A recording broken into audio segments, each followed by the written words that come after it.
Ketua Komisi Pemberantasan Korupsi atau KPK, Firly Bahuri, membantah pernah melakukan pertemuan dengan mantan Menteri Pertanian Syahrul Yassin Limpo atau SYL di rumahnya di Kertanegara nomor 46 Jakarta Selatan yang sempat digeledah oleh pihak kepolisian.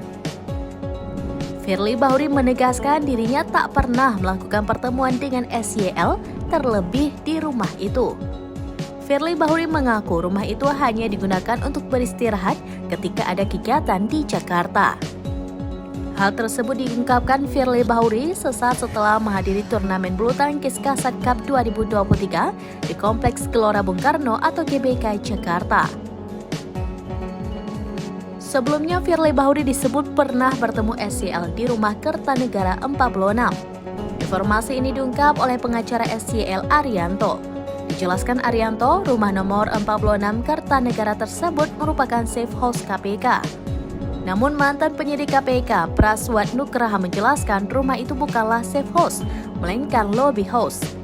Praswat menduga rumah itu dijadikan Firly Bahuri untuk bertemu para pejabat termasuk SYL.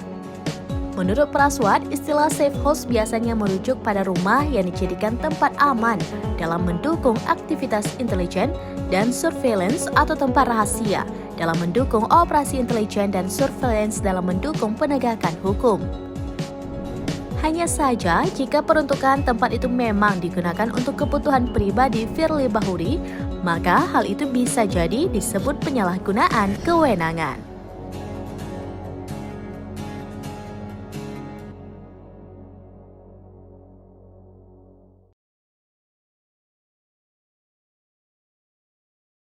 Download Tribun X sekarang, menghadirkan lokal menjadi Indonesia.